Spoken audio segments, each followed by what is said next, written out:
Question देखिए, इसमें 3 type का क्वेश्चन है, जिसमें से एक टाइप का क्वेश्चन हम लोग कर चुके हैं। किस टाइप का क्वेश्चन कर चुके हैं? तो देखिए, इस टाइप का क्वेश्चन हम एक बार पिछले वाला वीडियो में कर चुके हैं, जो कि प्लस माइनस के साथ कोई भी अपरमेय संख्या जुटा होता है तो उसको हम अपरमेय संख्या सिद्ध कर चुके हैं। लेकिन फिर भी यहाँ पे दिया हुआ है एक डिफरेंट क्वेश्चन है, तो इसको भी हम लोग कर लेंगे।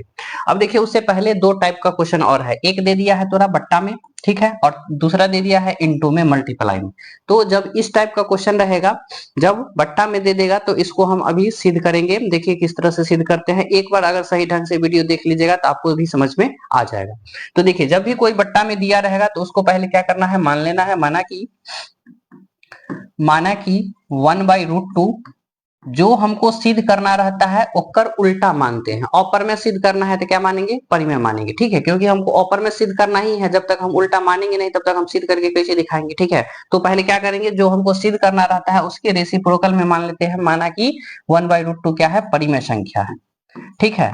और यह परमेय संख्या जो है, परमेय संख्या जो हम जानते हैं, परमेय संख्या किसके रूप में होता है, तो परमेय संख्या होता है हमेशा किसके रूप में, p/q के रूप में होता है। हम लोग पीछे वाले क्लास में पढ़ चुके हैं परमेय संख्या के बारे में सारा डिटेल। तो देखिए 1/2 लिखे हैं, क्या लिखे हैं, परमेय संख्या। परमेय संख्या क्या होता है, p/q होता है। और p और q क्या होना चाहिए, तो p और q जो होना चाहिए, यहाँ पे सह अभाज्य संख्या कह सकते हैं या ना तो पूर्णांक भी कह सकते हैं, ठीक है। तो यहाँ पे लिख लेते हैं p और q क्या है, पूर्णांक, ठीक है। p और q क्या है, पूर्णांक है, तथा q क्या नहीं होना चाहिए, तो q नॉट इक्वल 0 होना चाहिए, यानी q 0 के बराबर नहीं होना चाहिए, ठीक है। अगर q 0 हो जाएगा तो वह क्या कहलाएगा, अनडिफाइंड कहलाएगा, ठीक है। तो चलिए यहाँ पे अब देखते हैं, जब हम इसको p/q लिए हैं तो इसको देख रहे हैं, नीचे में क्या है, अपरमेय संख्या √2 है। तो जब भी बट्टा वाला कोई भी संख्या रहता है तो उसको क्या कहते हैं, परमयकरण कर देते हैं, ठीक है। जब भी बट्टा में कोई भी संख्या दिया रहेगा तो पहले क्या करना है, उसको परमयकरण करके आगे बढ़ना है। तो इसको हम क्या करेंगे, परमयकरण करते हैं। तो देखिए, इसको अगर हम परमयकरण करते हैं तो परमयकरण हम 9th क्लास में सीखे हैं। नीचे में जो रहता है उसी से क्या करते हैं, मल्टीप्लाई, और उसी से क्या करते हैं, डिवाइड करते हैं। यहाँ पे क्या हो गया, p/q हो गया, ठीक है। अब देखिए, ऊपर को ऊपर से मल्टीप्लाई करेंगे तो क्या होगा, √2a होगा, और नीचे में ये दोनों अगर मल्टीप्लाई होता है तो क्या हो जाता है, 2 हो जाता है। यह किसके बराबर हो गया, तो p/q के बराबर हो गया, ठीक है। इतना आसानी से समझ में आ गया। अब देखिए, जब यहाँ पे हम इतना कर लेते हैं तो उसके बाद क्या करते हैं, देखिए नीचे वाला जो संख्या है, नीचे वाला संख्या क्या कहलाएगा, तो यह पूर्णांक कहलाएगा, वह परमेय संख्या के रूप में होता है। तो यहाँ से हम क्या करते हैं, यह 2 को क्या करते हैं, ऊपर में शिफ्ट कर देते हैं। तो यहाँ से क्या हो जाएगा, √2 इक्वल क्या हो जाएगा, यहाँ पे इधर है, उधर जाके शिफ्ट हो जाएगा मल्टीप्लाई में। तो यहाँ पे 2p/ क्या हो जाएगा, q हो जाएगा, ठीक है। इतना तो देख रहे हैं। इतना देखने के बाद क्या करना है, देखिए अब यह जो रिप्रेजेंट हो रहा है, यहाँ पे क्या रिप्रेजेंट हो रहा है, तो 2p/q जो है, यह क्या रिप्रेजेंट कहलाएगा, p और q क्या है, पूर्णांक है, 2 भी क्या कहलाएगा, पूर्णांक भी कहलाएगा, ठीक है। तो यहाँ पे हम इसको पूरा टर्म को, ये पूरा टर्म से जो संख्या बनेगा इसको क्या कहेंगे, यह कह सकते हैं इसको परमेय संख्या। क्या कहेंगे, परमेय संख्या। तो 2p/q क्या है, एक परमेय संख्या है, एक क्या है, परिमेय संख्या है। और जब यहाँ पर यह परमेय संख्या है, अब देख रहे हैं यहाँ पे क्या है, इक्वल का साइन है, और इक्वल का साइन है मतलब यहाँ भी क्या होना चाहिए, परमेय संख्या होना चाहिए, तभी तो दोनों बराबर होगा, इक्वल होगा। यानी इसके अकॉर्डिंग अगर ई स्टेप के अकॉर्डिंग चलते हैं तो √2 भी क्या होना चाहिए, परमेय संख्या होना चाहिए, ठीक है, क्योंकि इक्वल का साइन है। तो यहाँ पे लिखेंगे, चूंकि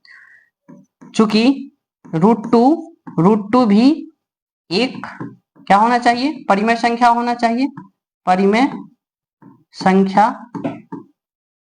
होना चाहिए,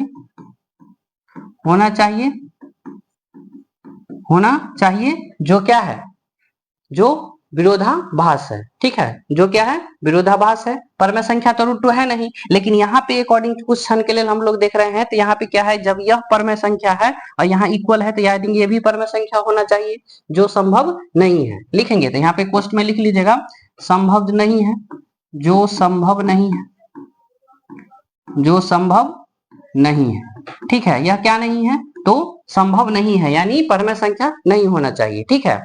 और इसके आगे हम लोग क्या जानते हैं, एक इसका कंडीशन जो जानते हैं, वह परिमेय संख्या नॉट इक्वल होता है किसके बराबर, तो अपरमेय संख्या के बराबर। यह दोनों कभी बराबर नहीं होता है, तो लिखेंगे परिमेय संख्या नॉट इक्वल अपरमेय संख्या, ठीक है।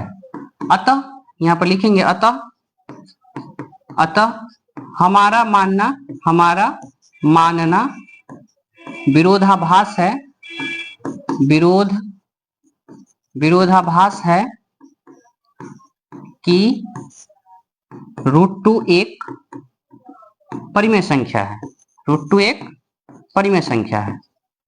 ठीक है, √2 एक परिमेय संख्या जो हम माने हैं वह क्या है, विरोधाभास है यानी गलत है। ठीक है, हम जो माने हैं वो विपरीत आ रहा है। तो देखिए, जब √2 एक परिमेय संख्या जो माने हैं वह क्या है, विरोधाभास है, गलत है, इसका मतलब क्या होगा, जो √2 क्या कहलाएगा, जब परिमेय नहीं है तो क्या है, √2 एक अपरिमेय संख्या है। ठीक है, √2 क्या है, एक अपरिमेय संख्या है। तो इस टाइप का जब भी क्वेश्चन आपको दिया जाएगा तो आप इसको इस तरह से आसानी से डील कर सकते हैं। ठीक है, कुछ नहीं करना है, एक बार सिर्फ जो दिया रहेगा उसको क्या करना है, पीवाईक्यू लेना है।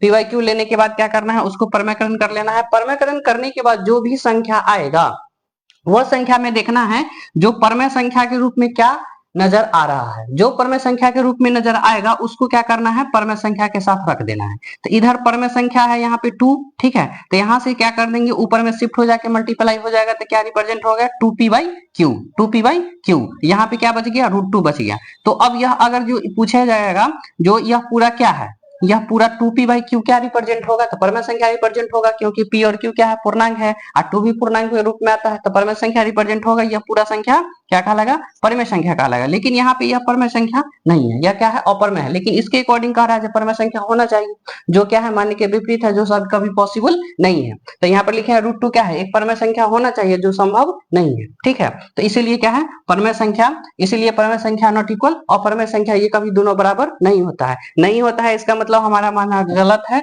यानी हमारा मानना विरोधाभास है कि √2 क्या है, एक परिमेय संख्या है जो माने थे। ठीक है, यह परिमेय संख्या नहीं है तो क्या है, इसका मतलब परिमेय नहीं है तो अपरिमेय है। तो इस टाइप का जब भी क्वेश्चन आएगा तो आप इस तरह से बना सकते हैं। इसमें एक क्वेश्चन और बनता है, क्या बनेगा, तो आपको इसमें क्वेश्चन जो बनेगा वह बनेगा 1/√3 बन जाएगा। ठीक है, तो इस टाइप का जब भी आएगा तो उसको इस तरह से आप आसानी से हल कर सकते हैं। ठीक है।